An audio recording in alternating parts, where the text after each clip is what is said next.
Hello and good evening, everyone. Welcome to the News Today edition of 8th of October, wherein we try and make all important news of the day in the most simplest format for you guys to understand. So let's look at the important news which we're going to cover today. First is Ministry of Finance has launched foreign currency settlement system at Gift City, Gujarat. Then central and state cooperative banks have been brought under the ambit of Reserve Bank of India Integrated Ombudsman Scheme 2021. Then again, of course, we know about Nobel Prize. So again, 2025 Nobel Prize in Physics has been given. So again, we are going to discuss them. Then Tamil Nadu has sanctioned 1 crore for conservation of 4 lesser known endangered species.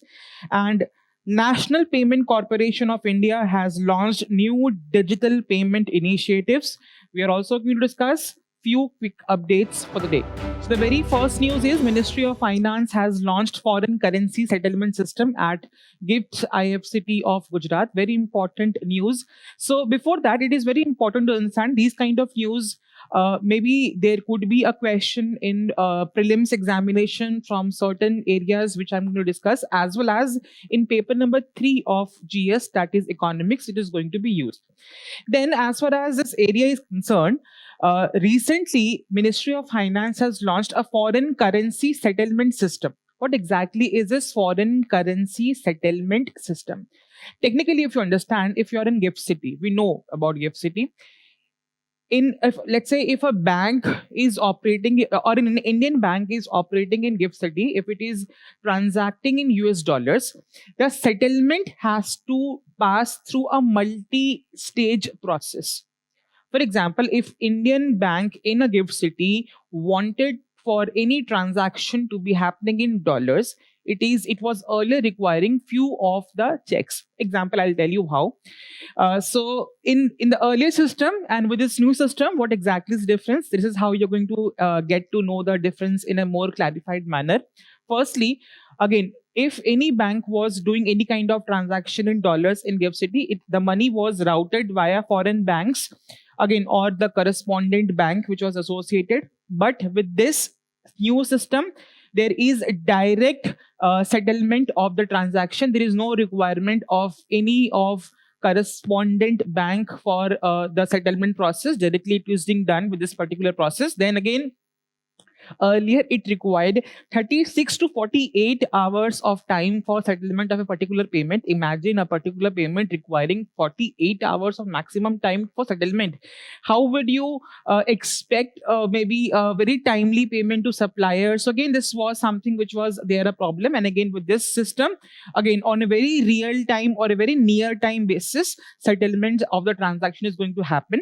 Then we have, again, as this early system required multiple intermediaries who are giving authorization for that particular settlement process, the process was quite costly, time consuming at the same time. But with this new system, it is going to be less cost and more efficient as far as time is concerned.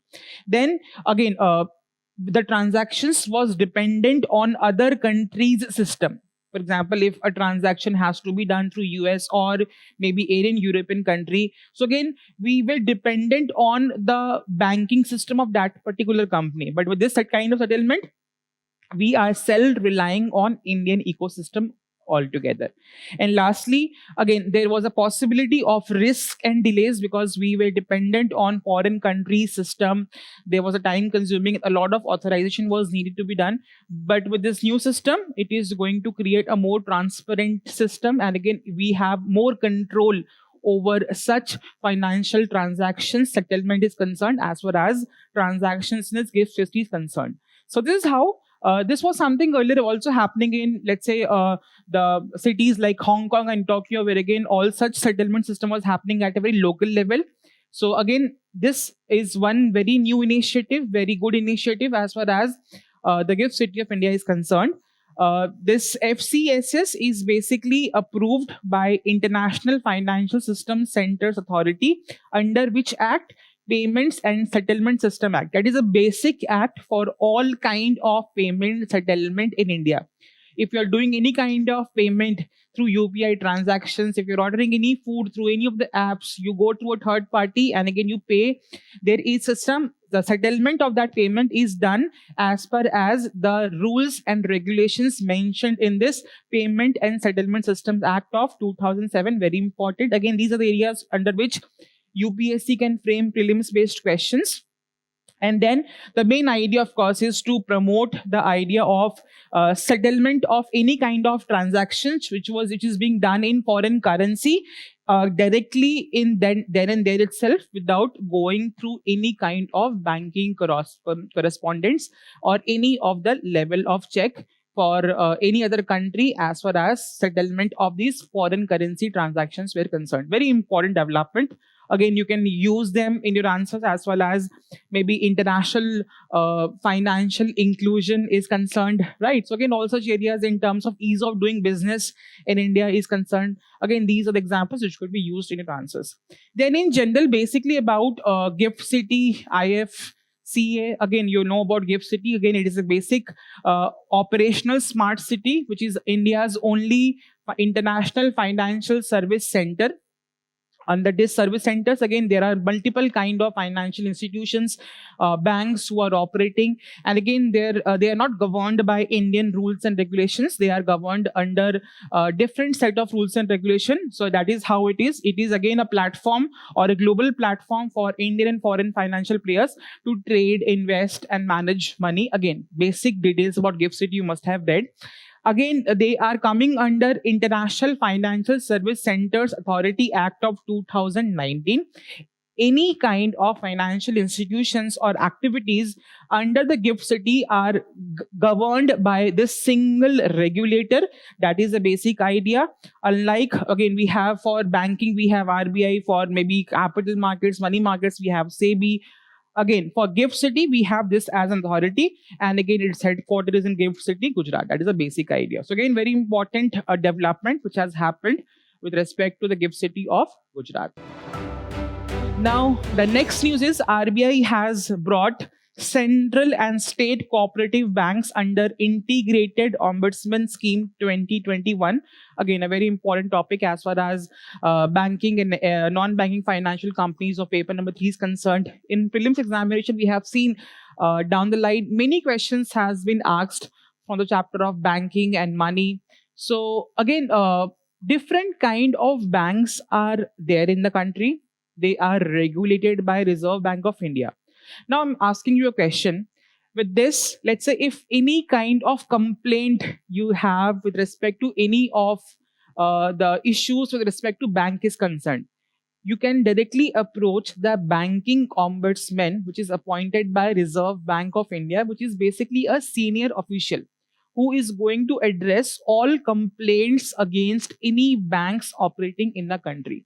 So earlier, cooperative banks, again, there are different cooperative banks, again, state cooperative banks, central cooperative banks.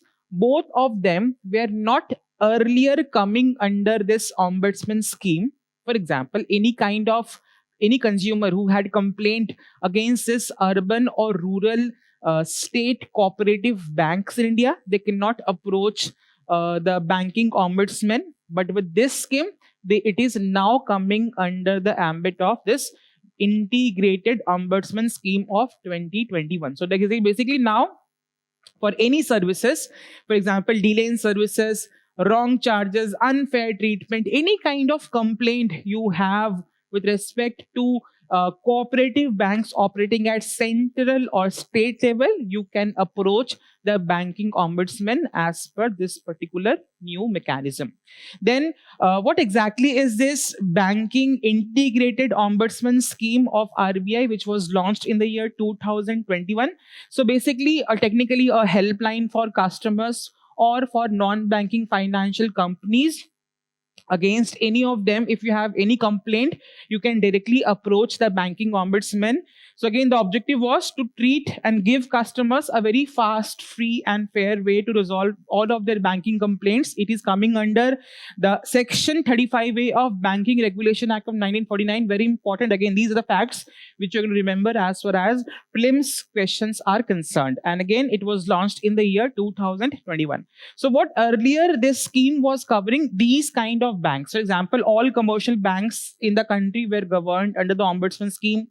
All regional rural banks were covered, urban cooperative banks were covered, but which had deposits of more than 50 crore rupees. That was a catch. But now every central and state cooperative banks have been added under this particular ombudsman scheme. Again, NBFCs with assets above 100 crore, the deal directly with customers, they were also included under this particular scheme. System participants, again, those are the bodies which are operating or which are involved in digital payment systems. They are also included. And lastly, credit information companies, again, like CIBIL, all of them, if you have any complaints against any of these bodies, you can directly approach the official appointed by RBI, that is called as a RBI Banking Ombudsman, right? That is a basic idea. So this, again, the word here was integrated ombudsman scheme. Why integrated? So earlier we had different ombudsmen for different kind of mechanisms. For banks, we had banking ombudsman. For NBFC, we have NBFC ombudsman 2018. For digital transactions, we had a different kind of complainant or ombudsman. So all of them, it was seen that again, banking as a system has to be seen as single entity. Whether you are transacting through an NBFC or a bank or a digital way of transaction, complaints has to be heard under one body. And again, with this kind of mechanism, there was a lot of confusion respect to whom to approach for a different kind of complaint. So again, that is the idea of one nation, one ombudsman, which again was the idea. And that is why we have this ombudsman scheme of 2021, which has integrated all of three of them. What exactly are the powers? So again, any complaint if you do against all of these authorities over there, the ombudsman has been authorized to minimum, again, compensate any customer up to 20 lakh rupees, right? And if there is any delay, like let's say if the compensation amount is not being given, or there is any delay in the complaint redressal mechanism, it can also give extra 1 lakh for time, expenses, mental harassment caused by the bank. So these are the powers of the ombudsman as far as a banking ombudsman scheme of 2021 is concerned. So again, very important development. Again, these kind of news makes important for prelims nature of questions in examination. I'll show you one example. Again, this was a question asked in the year 2010, with reference to institutions of banking ombudsman in India, which one of the statement is not correct. Again, very one important thing. Whenever you solve questions in examination, in a hurry, do not overread or maybe misread the question. So again, the catch here is which of the options are not correct. So again, many times in hurry of attempting questions in the examination, we do these kind of silly mistakes. Even if we know the answer, right, and we know about everything in the question, we tend to do a silly mistake. So again, please be very careful whenever you are reading questions in examination. So again, options is not correct. The banking ombudsman is appointed by Reserve Bank of India. We know it is correct. The banking ombudsman can consider complaints from non-resident Indians having accounts in India. Yes, again, it is not mandatory that again it can not hear complaints against NRIs. It can hear that as well. The orders passed by banking ombudsman are final and binding on parties. Again, if you understand, in India, nowhere some authority has been given the final binding powers. We know about it. So again, even if you don't know, if you have not read, this is the way you can negate some options out, right? So again, of course, it is not the final authority. So again, this statement is of course incorrect.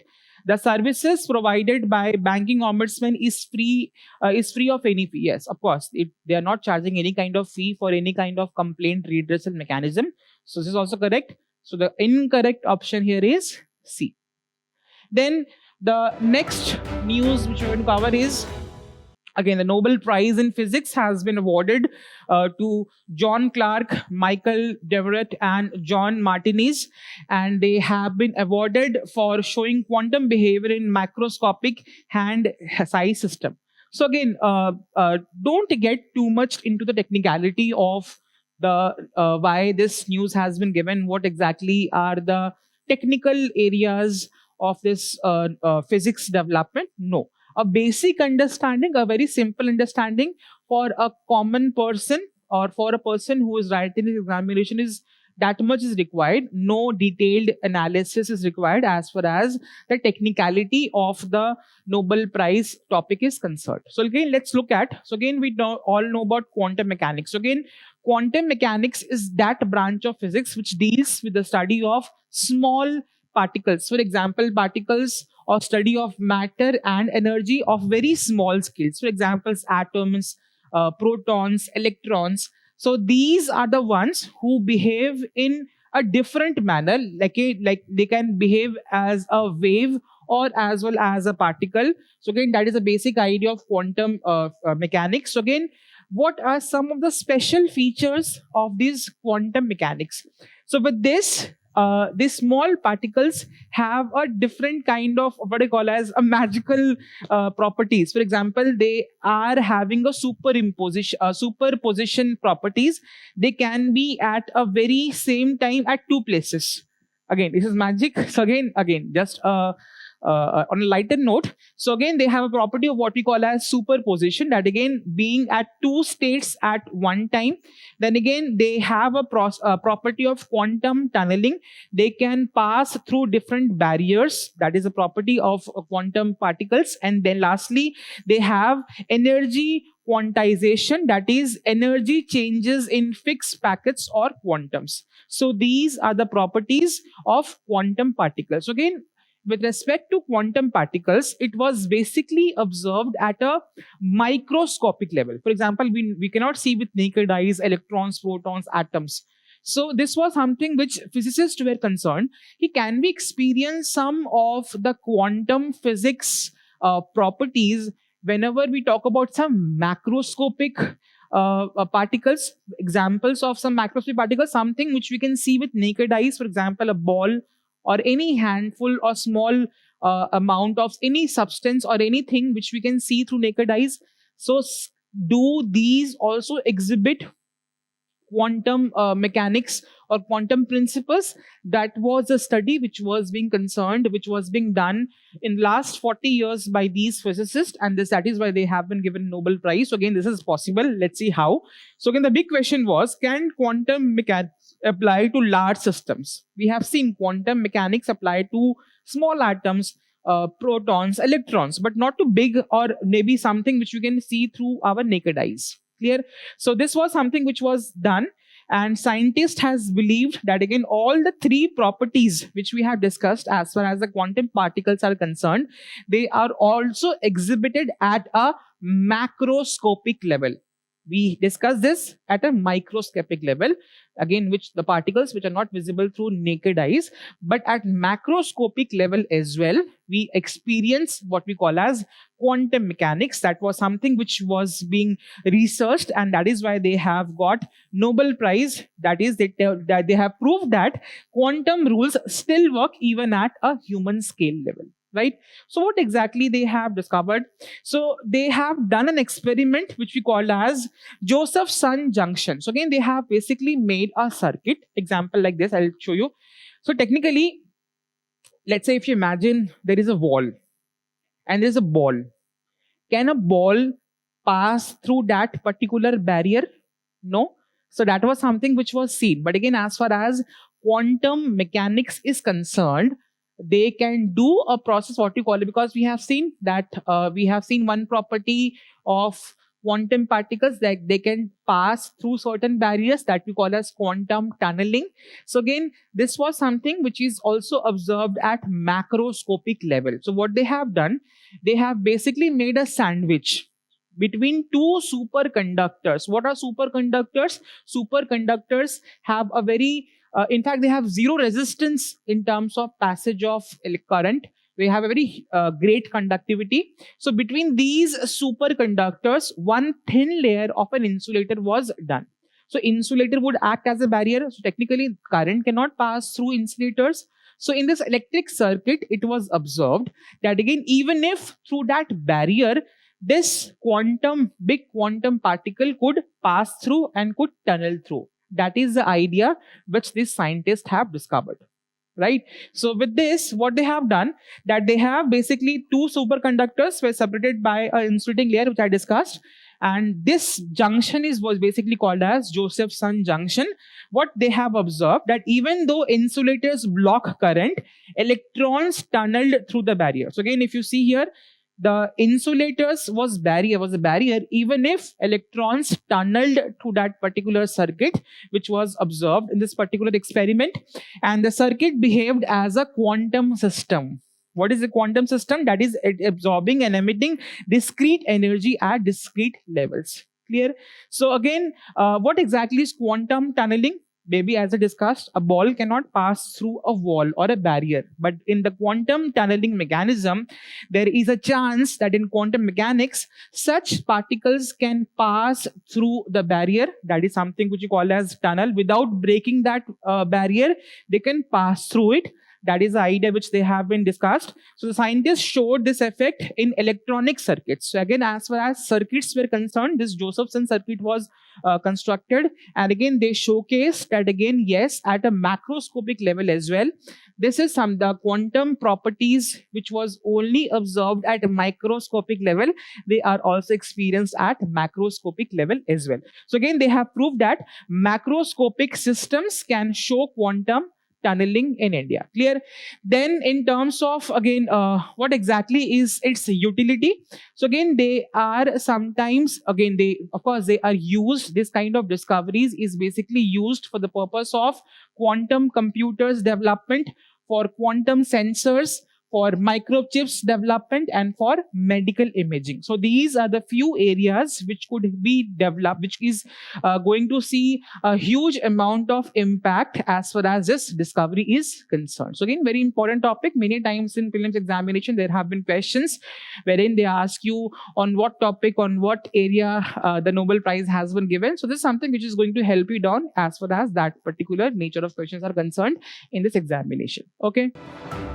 Moving on to the next news. So Tamil Nadu government has given 1 crore plan to project the 4 rare endangered species in the state. So again, whenever these kind of species comes up in news, because as far as environment and ecology is concerned, in prelims examination, there are a lot of questions which are asked based on species of maybe they are endangered, critically endangered, maybe what kind of habitat they live into, right? So again, we read there are multiple species of flora and fauna, but some of these species comes in news that makes that species important for the next year examination. So whenever you come across such species of flora, fauna in news, you're going to read them very carefully, because out of all species which we are reading, these are the most important as far as examination is concerned. So in Tamil Nadu, what they have done, there are 4 rare endangered species. Again, they are very rare species, but they are still endangered. What are those? Lion-tailed macaw, madras, headingong, striped hyena, and hump-headed mahseer fish. So again, they have been given protection by providing 1 crore amount has been given for protection of these 4 rare endangered species. Tamil Nadu is doing commendably well as far as the conservation of biodiversity is concerned. They have also efforts for dugong conservation is of. Dugong is basically a sea cow. So again, a sea cow in the Palkibbe region, they have been doing effort for their protection. They have Kadavur Slender Loris Sanctuary. Again, that is a program which is being run for protection of tiny nocturnal primate species. They have Project Nilgiri Thar, which is again the Tamil Nadu state animal. So again, they have been doing efforts for these kind of species as well. So again, we came across at least 7 species as of now in this. Please remember, go and see just their images. With this kind of news, whenever you associate them with some images, you create a pictographic memory. So this pictographic memory is making sure that again you are retaining such species for a long period of time as far as remembrance from examination point is concerned. So again, whenever you come across such species of any flora and fauna, because the names are very difficult to pronounce, so you are going to Google it, you're going to see the images That is how you're going to create a very pictographic image memory, and again that's how you can retain that particular species in your memory for a long duration of time. Again, a tip for the examination. So this particular effort, because India has also signed what we call as Kunming's Montreal Global Biodiversity Framework. So this framework is basically talking about protecting of 30% of Earth's land and sea areas. That is what the name is given, 30 cross 30. So again, 30% of land and sea areas are going to be protected by 2030. So again, under this particular program, the government has launched these efforts for protection of these rare endangered species. So again, Kunming Montreal Global Biodiversity Framework also is there. You're going to read about them as well. What are the targets? Again, the target is, of course, we have seen 30% of protection of land and sea, that is 30 cross 30 by 2030. So again, these are the areas in which you can see or expect questions as far as prelims based questions are concerned. Then, as I discussed, you're going to read for any species which are in use these 5-6 parameters. One, what is their IUCN status? What is their sites listing? In they are listed in sites or not? Appendix 1, Appendix 2, Appendix 3, whatever they are. What is their, against the Wildlife Protection Act, what is their status? In terms of endemic, where they are originally found, you're going to read about them. Then what kind of, as there are endangered species, so what kind of threats they are facing, you're going to read them. And lastly, basic information that again they can ask you, because they can give you a species name and they can give you 4 statements. What is the IUCN status? Maybe some of the specific quality of a particular species. So read around these 5-6 areas as far as any species is concerned. That is how you're going to easily solve questions of prelims examination. Again, please read about them. What kind of protection is there as far as these 5-6 parameters are concerned. The next news is National Payments Corporation of India. We all know about it, the brainchild of digital payments in India. So again, a recent summit was going on. That is a Global FinTech Festival of 2025. So again, it has launched new digital payment initiatives. So again, NPCI has launched new payment initiatives or digital payment initiatives in this Global FinTech Festival of 2025. Again, very important to know about what exactly is NPCI. So NPCI is basically a non-profit company. It is an initiative by Reserve Bank of India and Indian Banks Association. Again, under system of what? Payment and Settlement Systems Act of 2007. Because how do you do transactions through UPI? Right? So whenever you do digital kind of transactions, that has to be settled. Maybe if you have paid for an online order of Zomato or any of the apps you do, so amount which has been debited from your bank has to be credited to the receiver's account as well. So that process is called as payment settlement process. So any kind of payment settlement happening in India has to pass, again, it is governed by the Payments and Settlement Systems Act of 2007. So again, as far as NPCI is concerned, we see RuPay cards. Technically, initially we had MasterCard, Visa cards. So again, and this RuPay card is something indigenized version of debit and credit cards across the world. Then again, UPI has been launched by NPCI, that is Instant Mobile Money Transfer. We have FASTag. Again, it is also being made by this NPCI. Then again, we talk about IMPS, Nach, Aadhaar Pay. All of them has been made by National Payment Corporation of India. So what 4 new initiatives has been launched? Let's see one by one. NPCI Tech Solutions Limited. So again, a new company has been created by NPCI, which is called as Tech Solution Limited. So basically, it is trying to figure out more such innovative areas of digital transaction. So again, the job is to test and build new fintech technologies as far as payment settlement is concerned. It is going to help startups, banks, businesses to develop better, faster and safer payment tools. Again, a company which has been has been made for this particular purpose. Then we have UPI multi-signatory features. So again, all of you must have done UPI transactions. So again, there is a single authority who can do that particular transaction. Like if it is your UPI account, you enter that particular password and then the transaction is being done. what if there is a new feature what they have added? In case of joint accounts, the transaction has to pass through two stage. Maybe let's say in a particular company, if let's say there are two partners, so again this is joint account, so payment has to be authorized by both of them. That is has been a new feature which has been launched. So now multiple people can control one UPI account, which was not earlier there. Then we have Forex on Bharat Connect. So again, Bharat Connect or Bharat maybe Bill Pay was a platform through which we could pay all our utility bills. So this under this Bharat Connect, what has been done? So technically, if you're going to abroad, you want let's say US dollars or any of the foreign currencies, you need to go to the bank, and then again you ask for forex reserves. But under this new scheme which has been launched by NPCI, through this online the for Forex and Bharat Connect has been linked together. So any user can buy or access foreign currencies directly through their regular banking and payment apps and need not to visit banks for or Forex counter for such foreign currencies. Then again, whenever you want to withdraw cash, what do you need to have? Your ATM cards. So with this new technology, with your apps or UPI apps, you can withdraw money. Again, that has been there.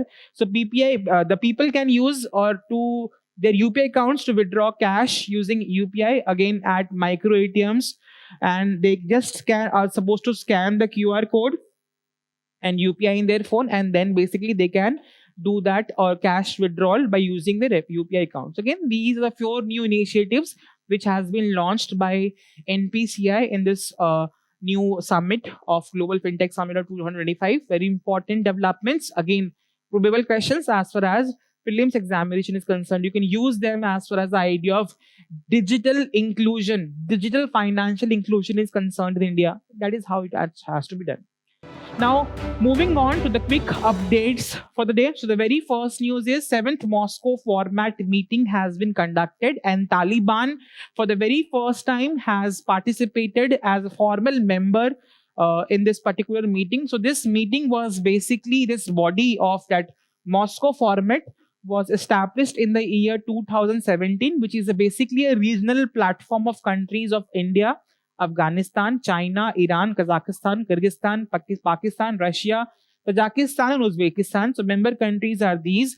This was a platform to talk about peace, stability, and reconciliation as far as the Afghanistan state is concerned. That was there. So again, Taliban as a formal member has been attending that particular meeting for the very first time. That is why it is in news. Again, they can ask you 7th Moscow format. Again, what are the member countries? What is their purpose? That is how prelims-based questions are asked on these kind of small topics from IR. The next topic is, again, you must have known the polar Silk Route. So China has launched it, and again, the very first ship has departed from Ningbo Zhongshan port via Arctic Ocean along Russia's coast, marking the first start of this polar Silk Route. So polar Silk Route has been initiative which has launched by China, and this is introduced in China's first Arctic policy white paper of 2018. The route which they are going to travel is North America, East Asia, and Western Europe. That is how through this route these regions is going to be connected, and making the whole idea of trade more shorter, cost effective in terms of global trade. So this is an idea which had an objective of enhancing cooperation in the Arctic nations with the focus of navigation around this particular route, keeping in mind environment protection, clean energy and research. And that is why they have been also giving an idea of blue economic corridor, which is basically integrating Arctic development with China's Belt and Road Initiative, which we know, right? Then we have PM Surya Ghar Muft Bijli Yojana. We have discussed it many a times. Again, the idea of this particular program is to give 1 crore households 300 units of free electricity per month via solar rooftop.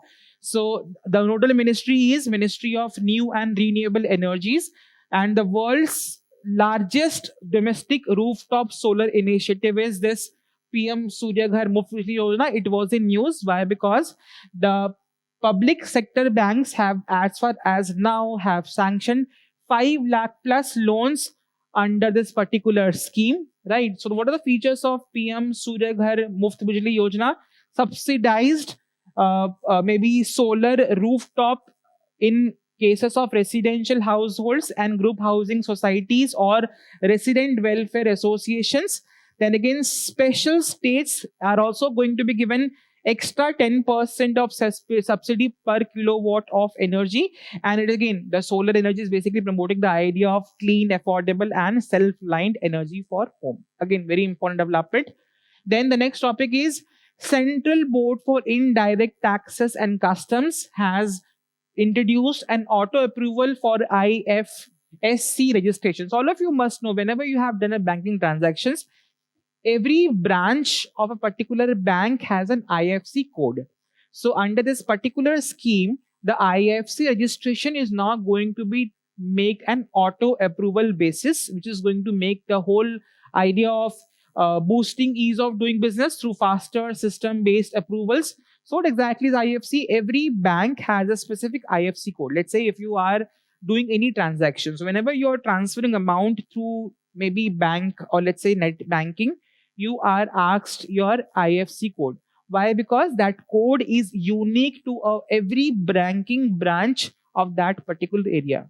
This IFSC code is making sure that again the amount which is done in that particular transaction is particularly credited to that particular account holder only. That is the basic use of IFSC code. It was used for any of the RTGS, IMPS at a global level for online international transactions, just like IFSC for domestic maybe domestic transactions. For international transactions, we have a SWIFT code for international transfers. So basic idea that again the auto approval of IFSC registration has been recently done by CBIC. So basically details about CBIC, Central Board of Indirect Taxes and Customs. It is coming under Ministry of Finance, Department of Revenue. It was established in the year 1964. Basic facts hai, bilkul padhiye. What are the functions? Levy and collection of customs, excise, CGST, IGST, and it is trying to curb the idea of smuggling and frame indirect tax policies in India. Again, important development. This is where maybe they can ask you about, let's say, IFC or maybe SWIFT code. Because recently in this year examination prelims, we had a questions around the payment settlement, RTGS, NEFT. So again, you can expect questions like this in examination of prelims. The next topic is legal protection of wetlands in India. So recently, Supreme Court has declined the request of Nagpur's Futula Lake, which is basically a wetland or which is basically a man-made irrigation lake. They were asking for status of a wetland so that wetland under wetland conservation and management rules they could be protected. So Supreme Court has declined that. Again, it is an artificial man-made lake. It is not a natural wetland. So we are not going to give you protection under this wetlands conservation and management rules of 2017. They have also told that again all human-made water bodies for irrigation purpose, for aquaculture, for salt production, for recreation purposes, they are not natural wetlands and they are not going to be getting protection under the wetlands conservation management rules of 2017. There are a few other wetlands who are also excluded from this list. So all of these wetlands, for example, river channels, paddy fields, and again, there are also wetlands or any wetlands which are covered already under the Forest Act of 1927, the Wildlife Protection Act of 1972, and the CRZ notification of 2011. All of these wetlands are also not protected under this wetland conservation rules of 2017. That has been the basic idea. So, but again, that does not mean they are not protected. They will be given protection under, for example, they are covered under the public trust doctrine and Article 21 because they have been given a right to life and personal liberty in India. Maybe we have seen Ganga, Yamuna have been given as living species as far as the right to life and healthy environment is concerned. So again, they are protected under this public trust doctrine in Article 21 of Indian Constitution. So public trust doctrine is basically that state must protect shared natural resources for public benefit. That is the idea. The next topic is Operation Hikey 7 was there in news. So basically you all know about international crimes or cyber crimes happening at an international level. So there has to be some association which is going to make sure that again we are solving such global cyber crimes jointly. So Interpol this has been leading this operation high key. So again there has been 6 such events. So again that is why from 1 to 6. So under this operation high key 6, Central Bureau of Investigation has arrested 8 key cyber crimes operatives under this particular program. This is financially supported by Republic of Korea. Again, the idea is for transnational cyber crimes in terms of specifically cyber-enabled financial crimes. They're curbing and disrupting illicit monetary flows and strengthening global cooperation. They are basically targeting 5 focus areas or 5 kind of cyber crimes. For example, investment frauds, romance scams, then online gambling and money laundering, online sextortion, and voice phishing. All of these are protected under this initiative of Interpol. Very important topic. The next topic is INS Antaroth has been commissioned. So again, if you read as far as the defense related news are concerned, you see such kind of questions in examination. INS Antaroth, and they can give you 4 or 5 statements about that particular INS. Again, this is how that these kind of news are important as far as prelims examination is concerned. So recently, the Naval Dockyard in Visakhapatnam has commissioned this particular INS Antaroth. So this is basically an anti-submarine warfare shallow water craft. And the builder is, of course, it is being built by Garden Research Shipbuilders and Engineers Limited of Kolkata. The basic highlights are it is the second nature of this kind of anti-submarine warfare shallow water craft. The first was INS Arnala, which was basically out of 8 planned vessels. And it is named after Antaroth Island, which is there as the northernmost part of Lakshadweep Island. They can ask you, maybe place in news, Antaroth Island, where exactly it is located. So again, it is the northernmost part of Lakshadweep. Please locate them in map. So what kind of features it has? It has maritime surveillance and search and rescue capabilities. It is basically a coastal and anti-submarine defense missions. It is having low intensity maritime operation, LIMO. Again, basic capabilities of this particular INS is very important. Again, questions around prelims could be asked from these kind of topics in news. The next particular news is again discovery of Wispit 2b. Again, what exactly is Wispit? So astronomers has basically imaged protoplanet Wispit 2b forming inside its photoplanetary disk. So again, don't get too much into technicality. They can ask you basically, Wispit 2b was in news. It is basically a what? It is basically a kind of protoplanet. That is the basic news. So the host star is Wispit 2. What are the basic facts around this particular body or thing?